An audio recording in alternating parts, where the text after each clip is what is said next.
Hey, this is Off the Cuff, and I'm Steve from TorahFamily.org. Today we want to briefly talk about the anger of Yahweh, Yahweh's anger, at least a perspective of it anyway. Now, have you ever wondered when Yahweh's anger is first mentioned in Scripture? Now think about this. There's lots of opportunities for us to see his anger be brought up, in the written Scripture. So when was it? When was it first made mention of? Was it when Adam and Eve sinned? No, it wasn't. Was it when Cain killed Abel? No, it wasn't mentioned there either. So was it when men grew wicked and he had to destroy them all in the flood? Surely it was mentioned there, right? No, his anger is not mentioned there either. Now, was it when men were making the Tower of Babel and he had to separate them by their language? Again, his anger is not mentioned there either. Now, was it when, he had to destroy Sodom and Gomorrah? I mean, surely it was mentioned there, right? No, his anger was not mentioned there either. There is no doubt, in my mind anyway, that he was disappointed and saddened by all these events. There's no doubt, Yet his anger is never mentioned in any of these events. Now, this is not to say that Yahweh wasn't angry in these cases, because I'm sure he was, However, his anger is never mentioned in any of these circumstances, and not one of them, So the question is, when is Yahweh's anger first mentioned, and why? Why? His anger is first made mention of when he appears to Moses at the burning bush. Exodus chapter 4. Moses said to Yahweh, "O Lord, I have never been eloquent, neither in the past nor since you have spoken to your servant. I am slow of speech and tongue." Yahweh said to him, "Who gave man his mouth? Who makes him deaf or mute? Who gives him sight or makes him blind? Is it not I, Yahweh? Now go, I will help you speak and will teach you what to say." But Moses said, "O Lord, please send someone else to do it." Then Yahweh's anger burned against Moses. Interesting, isn't it? Out of all the opportunities he could have revealed his anger to us in the Scriptures, the first time the Father's anger is recorded is when someone refuses to do what he tells them to do. In fact, it's not until the second book of the Scriptures that we see it. A little over 2,000 years of recorded history passes by before we are shown a first-hand view of his anger. Think about this. Think about it just for a moment. 2,000 years of recorded history passes by before we are ever shown a first-hand view of his anger. And it all comes down to when one man refuses to do what the Father tells him to do. This is where he shows us his anger. Wow. Shouldn't that say something to us? Shouldn't we be focused on this just for a moment? So, does God get angry with us when we fall to sin?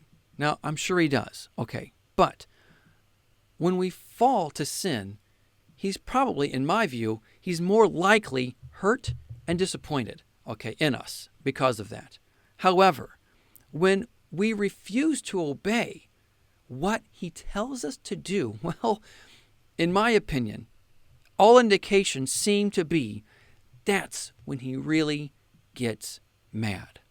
Most likely because it's really a form of open rebellion. Now think about this. That may sound like, what? I'm not rebelling. But when he tells us to do something and we say no for whatever reason, doesn't matter the reason, if he tells you to do something and then you don't, well, isn't that a form of rebellion? So, my question for you today is this. What is the Father asking of you. Now, only you know this. Only you know what he is speaking to your heart. But I believe, quite possibly, you know. Okay, now you might say, I haven't heard him tell me a thing, okay, anything at all. Well, if that's the case, are you giving him opportunity to speak to you? We have to ask ourselves this. If you haven't, give him that opportunity today. Please let him have the opportunity to speak to you. Quiet yourself, put everything else aside, and ask him, Father, what are you asking of me? What do you want me to do? This is not in my notes, but how many times have we had people say, what does he want me to do? I just want to know what God's will is for my life. If you're in that state, okay, you're asking, keep asking, but then give him that time. And I promise you, sometime, eventually, he's going to tell you, okay? He will put it in your heart, okay? And if he does, then you need to do what he tells you, okay?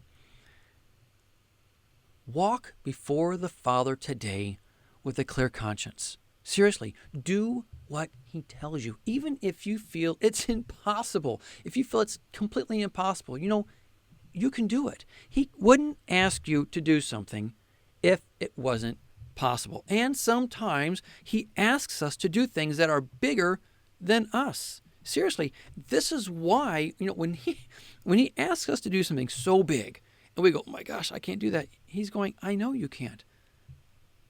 I will do it through you. That is how we know, okay? That way, I should say, we know we have to give him the glory because we can't take it ourselves. When something is so big and he does it through you, dude, it's him. There's no way Moses could have done all he did. He knew he had to give credit to Yahweh because it was Yahweh doing it through him. So if ever Yahweh speaks to your heart, something so big is this beyond you, do it. He'll do it through you, and then you can give him the glory. Yet, that's most often the reason why so many will say, they can't do it. It's because they feel it's completely out of their league. But that's the time when we have to do it, because that's when he will do it through you without a shadow of a doubt. If he's speaking to you, just do it. It can be so easy to look down on Moses because he didn't believe at first. Yet, we think that because, we know what happens later on, okay? Moses didn't. That same principle applies to us. Moses didn't know, and just because, so we don't know either. Don't look down on Moses because he didn't know. You don't know. You can trust just as much as Moses did. We can do this, okay? If Yahweh speaks to your heart, you can do it. If Yahweh is calling you to do something, you can do it. Through him, you can do it. Don't let Yahweh's anger burn against you. Walk in obedience today. Even if you feel it's like something super small and insignificant, why would he have you do that? And sometimes that happens too. He may prick our heart to do something. He'll tell you to do something, and you're just going, well, that is so small. How could it be of any value? And could you think it's just so small? But who are you to judge that? How do you know it's so small? Okay, sure. Maybe it is something super small, in your eyes anyway. But maybe that one small thing can trigger something else in someone else, or in an event, or in a circumstance that you don't see, but Yahweh knows. Okay, this is not my notes, but give me this for a second. Think of it this way. The game of chess, okay? You have all these pawns, okay? The little guys, if you will. I've seen lots of chess games won because of one move that a pawn may make. Okay, so let's just say you're a pawn, okay? But he wants to use you in this one small move that you see as super insignificant. Man, if you refuse to do it, do you realize what can be the chain effect could be in the negative? However, if you do that one small thing and you think it's just meaningless, but you do it in obedience to Him, think of what can happen because of that. Wow. You might open a pathway for so much more to happen in the spiritual realm or in the physical. I don't know. But don't take what He tells you to do lightly. If He tells you to do something, there's a purpose for it. So if it's something big, or if it's something that you feel is just completely insignificant, just obey and watch Him. Man, watch Him work through you, because He can and He will if you just let Him.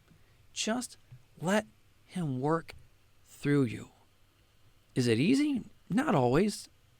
I know, because we're always battling ourselves, and overcoming ourselves to let Him work through us, just like Moses had to go through. So if it's something big or small, it doesn't matter. Just obey. Let Him use you. Let Him use you. I pray that you let Him use you. You don't have to have a huge platform to be used of Him. All of us can be used of Him. We all have our different pulpits, if you will, okay? Wherever you're at, whatever you're doing, let Him use you. Yeah. Well, that's all I have. So, think about it.